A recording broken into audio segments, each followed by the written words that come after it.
Welcome to Spoiler Alert, where we talk about and spoil the shows you're obsessed with. This week, Walking Dead returns and promptly jumps on TV's amputation bandwagon. Only one way to keep you alive. We express our concerns with the final season of Gossip Girl. Discuss it with your therapist. New Girl's Max Greenfield stops by and stuffs us with some Thanksgiving Day scoop. We're gonna be there with bells on. Dollar dollar bells, y'all. And we've seen the first episode of American Horror Story Asylum. Welcome, Matt. How are you? Good, how are you doing? I'm good. Walking Dead came roaring back. It was off the hook. And then the second hour is just as amazing. And, last year they got some heat because people felt like the episodes were too quiet and talky. First 2 hours, no one's going to be complaining about that. I thought for a second to count how many kills they were doing, but then I just gave up because it was just nonstop. And it wasn't kills for kill's sake. I mean, it makes sense given the prison setting that there would be hundreds of zombies trapped in there. And they had a good strategy, let's open one door at a time and, keep our ranks and stuff. One of the twists I really liked was how some of the walkers were in riot gear. Yes. So they couldn't just go for the head kill. The riot gear with the zombies, I felt like a new version of zombie had emerged, which is really exciting. Definitely one that's more difficult to kill, which just adds to the tension. And then poor Herschel. God bless him, the guy's 120 years old and he's managed to survive, but he's got no leg now. And I can't imagine he's going to be living that much longer. He's bleeding out. Survival is about running, Right. about fleeing. How are you going to do that with one leg? Yeah, I mean, if he survives, what are you going to do? Like, push him around in a wheelchair when they go on the run or something? And he's the only one who really can deliver Laurie's baby. He's the only one who's equipped to do that. He's the only one who knows how. Right. But as we're going to see, someone else has to learn how to do it. Someone else has to step up. And the way that the practice session that this person goes through to learn how to do a cesarean was grisly. What is it with people losing their legs on TV these days? I mean, first there was Arizona on Grey's Anatomy. Now Herschel. I think it comes in threes, so we need a third major character on television to lose a leg, and it's a trend. I actually had to remind myself of the rules now, because I figured, the moment that Herschel got bit, that he's a goner. You get bit, you get hit. Right. But I guess as long as they can keep him alive, that's the issue. It's when someone dies, that's when they turn. Right. In episode 2, he's sort of, hanging there between life and death. They have that concern that the second he dies, he turns into a zombie. That's something they have to be aware of. Exactly. And the Laurie-Rick dynamic, I like that they didn't sort of gloss over their problems. Yeah, So they clearly, kept that through line. Last season ended with she was pissed off at him about Shane. When we pick up, he now has a lot of resentment toward her. Yeah, every single one of their scenes in the first 2 hours is just so frosty. Yeah. I mean, he's just not giving her the time of day. There's a moment where she really tries to reach out to him, and he's just basically like, I'm going to go check on this. And in the second episode, there's a really good scene between the two of them toward the end of the episode where you really get a sense of where they stand as a couple. And you can sense that there is still a lot of love there. Megan Masters attended the Walking Dead premiere last week and actually got some scoop on where Rick and Laurie are headed this season and the state of their marriage. Let's check it out.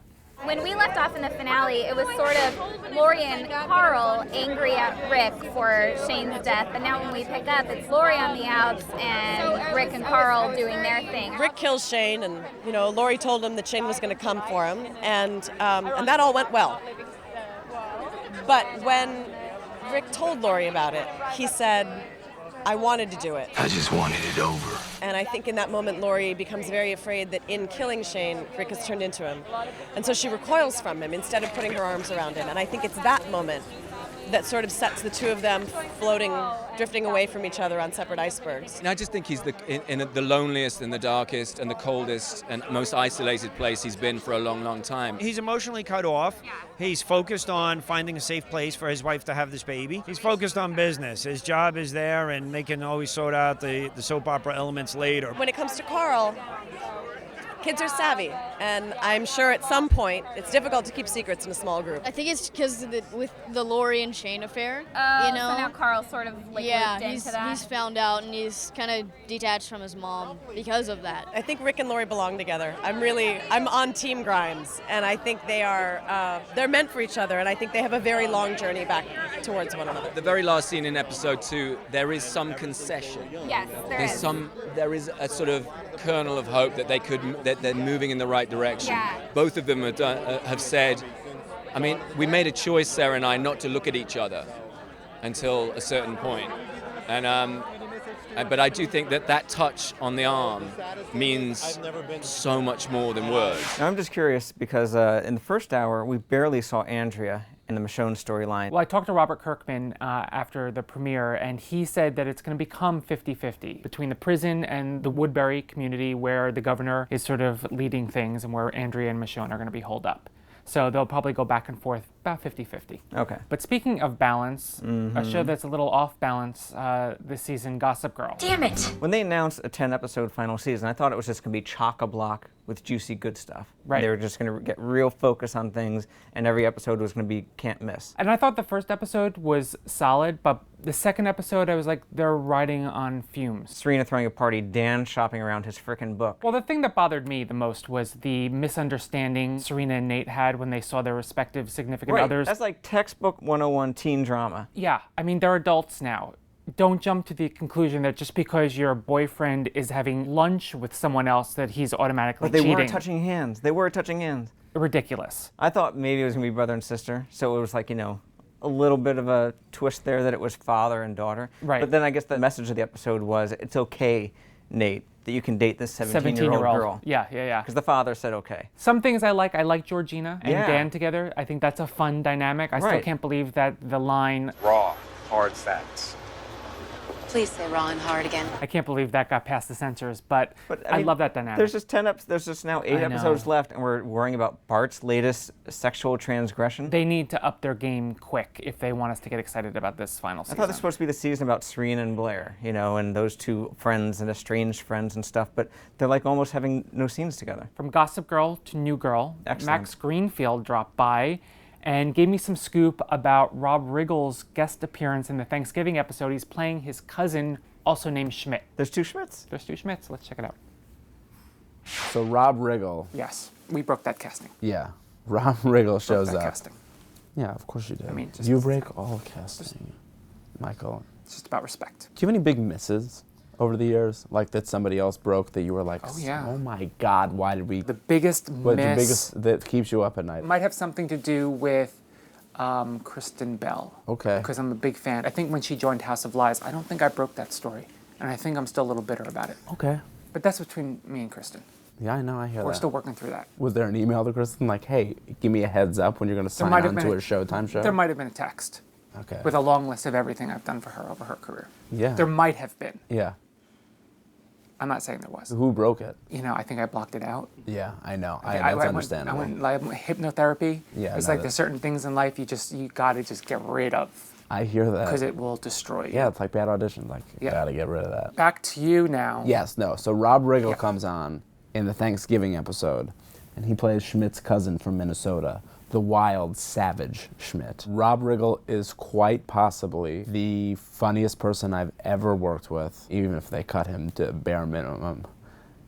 He is the funniest thing that we've ever had on the show. What is the dynamic between the two of you? We're very competitive. He comes in. He used to bully me when we were youngsters, and he comes on and he starts calling himself Schmidt, and I go, well, I'm kind of Schmidt around here, and it starts this whole like man competition between the two of us, and it's unbelievably ridiculous. Give me an example. He's crushing beers on his head. I delicately sip the beer. It's a lot of his kind of like real macho to some of my more elegant classy, my yeah. elegant moves.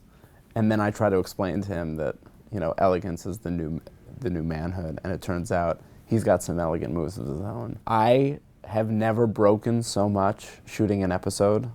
It's a shame that I got paid that week. I ruined way more footage than we got. That is some funny Schmidt. I love me some Max Greenfield. He's a funny guy. So, American Horror Story Asylum. I have not seen it, but you have. Just to be clear, the second season is completely new setting. It's set in a new era. It's in the 1960s. A lot of returning faces, but they're all playing new characters. And Jessica Lange, she's done it again. They gave her a very different character. She's speaking with a completely different accent. She's playing a nun who's in charge of this insane asylum back in the 1960s on the East Coast. And one of their new residents is this serial killer called Bloodyface. And so in the first hour, we're going to meet which of these characters is actually Bloodyface. Okay. Sarah Paulson, again from season 1. In season 1, she was the psychic. Here Isn't she a love interest with Clea Duvall? Yeah. Okay. She's got a lesbian romance going on there, which Jessica Lange's character catches on to. And Sarah's playing a reporter who's trying to do an expose on the asylum. Adam Levine and Jenna Dewan Tatum, they're in this kind of cool thing, which is like modern day, but it kind of bookends all the freaky stuff that went on back in the past. We saw that for the first 5 minutes. Has already been released. It's a very cool, spooky new season. I have to hand it to FX. Their marketing campaign for this new season has been amazing. Yeah, they've been trickling out those little teaser promos. Like the first one with the nun walking through the woods. You see in the first hour who that is, what it is that they're dispensing from that bucket, and why they're doing it. Every other network should take notes from FX on how they promoted season 2 of American Horror Story. Going into it, I was expecting that the institution itself was going to be like, cinder block walls or whatever, but no, it's really super gothic. Yeah. And it's almost hard to watch literally because it's so dark and shadowy and stuff. You never know what's going to be around each corner, so it's a lot of fun. Thank you, Matt. Always a pleasure. Now we'll make small talk while the credits roll.